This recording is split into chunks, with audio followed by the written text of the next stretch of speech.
Once upon a time, there were 3 piglets named Dip, Tip, and Pip. Dip was the eldest and the most responsible one. His parents had raised him to look after his more careless younger brothers, who would play in the meadow all day long without a care in the world.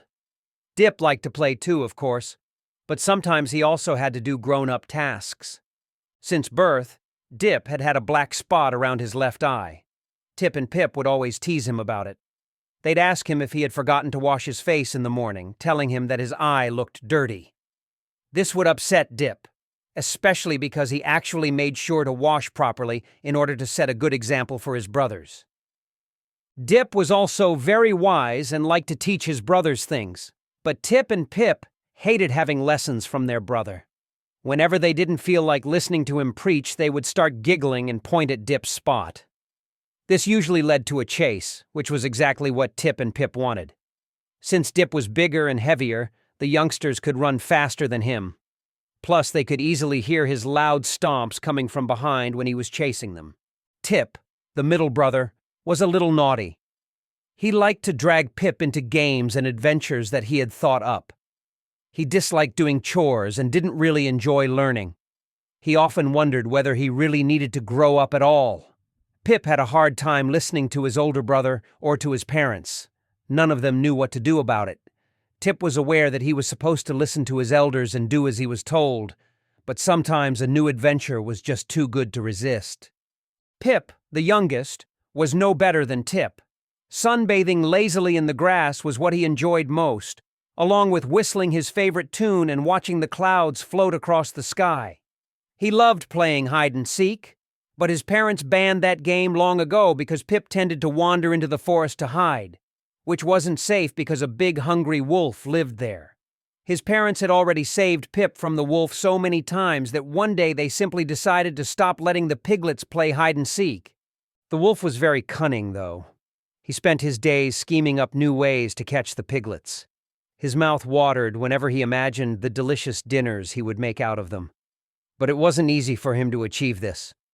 The wolf had since learnt a few harsh lessons from the shepherd who lived down the road. He had recently given the wolf a good beating when he tried to take one of his sheep.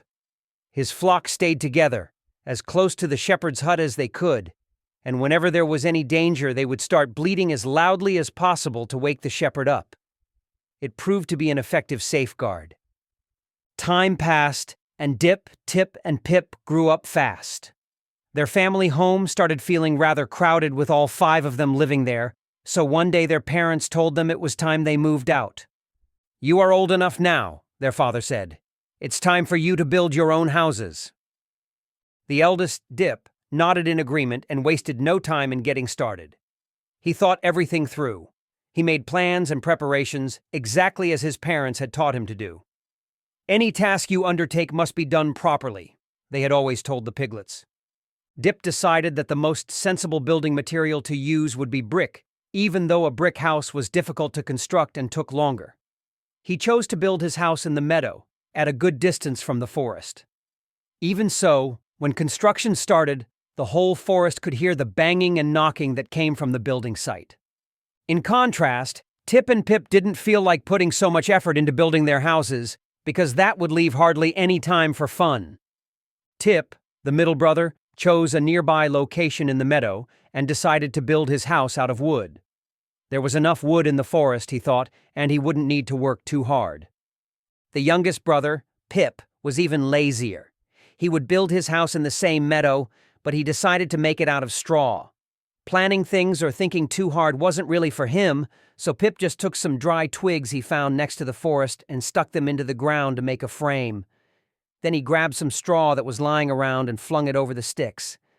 He was quite proud of his house, as the work was easy and it was finished in no time. When Tip saw that Pip was done building his house, he shouted over to him, "Wait a minute, Pip! I only need to put the door on my place and then we'll finally be able to play." Tip quickly hammered in a few nails to hold the door in position, which worked, even though the door was wonky and made horrible squeaking sounds when opening and closing. Later, while Tip and Pip were playing in the meadow, Dip was busy putting the finishing touches on his brick house. As usual, his brothers teased him and tried to persuade him to stop working and come play with them. "Why do you even need a brick house?" asked Tip. Why don't you just come and play? You don't need to work so hard, shouted Pip from across the meadow. But Dip would not let himself be distracted. He knew that he wanted a nice brick house, and he was willing to put in the effort to construct it. It was the end of the day before Dip's house was completely finished, at which time he trotted off to play with his brothers in the meadow. They had no idea that the big bad wolf had been watching them the whole time. The wolf didn't dare to approach the sheep at the shepherd's hut anymore. He was still sore from when the shepherd had beaten him. But he was incredibly hungry and wasn't willing to only eat berries. His mouth watered as he watched the plump pigs running around. He couldn't wait a second longer. He sprinted out of the forest, straight at them. The 3 pigs immediately scattered, each running to their house to hide. Pip dived into his straw hut, scared to death. A moment later, the wolf came sniffing around. Through the walls, Pip could hear him breathing. And then the wolf took a deep breath and started to blow. The straw and most of the twigs went flying in all directions, leaving only a few sticks standing. "Gotcha! Ha ha! You can't escape me!" shouted the wolf gleefully.